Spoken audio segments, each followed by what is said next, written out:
Gimana ceritanya kamu bisa masuk PKB? Kenapa masuk PKB? Kenapa bisa kerasan di PKB? Gimana ceritain? Udah lama karena salah satu yang saya kagumi dulu Gus Dur, bahkan dari SMP ya. Kalau Gus Dur masuk di Kompas itu selalu kita tunggu-tunggu gitu. Sampai akhirnya saya bisa bertemu dengan Gus Dur ya. Awalnya dari Achan Sulak. Achan Sulak itu dikenal sebagai Gus Durnya Thailand. Oh iya, teman Gus Dur. Jadi yang selalu pakai baju jubah bukan koko petani, baju petani. Pak Sulak ya. Pak Sulak.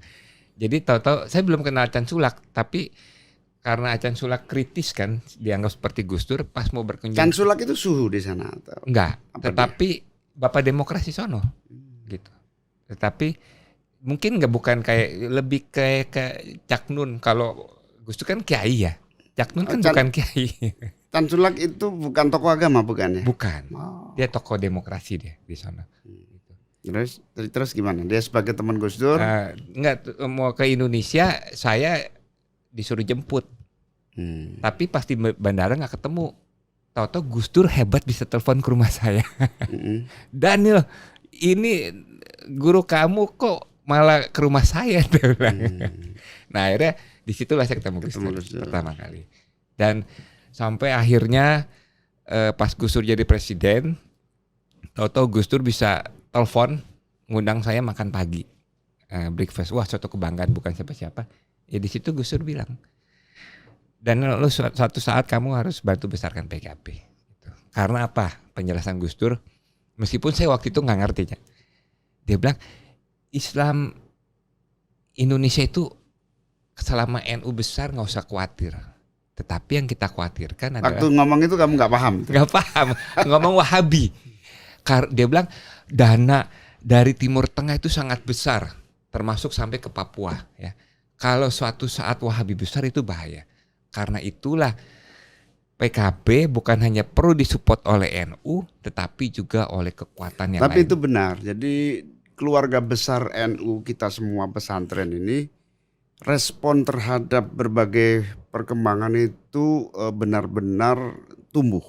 Misalnya ya ketika rame-rame teroris di tanah air, ada bom, ada rekrutmen ISIS di mana di perang di Syria, ada rekrutmen di Afghanistan, kan menjamur waktu itu ya. Ideologi keras itu sempat menarik dan merekrut warga Indonesia. Iya. Ketika itu tumbuh, bahkan banyak yang silau, dianggap jalan perjuangan gitu, dianggap jalan masuk surga.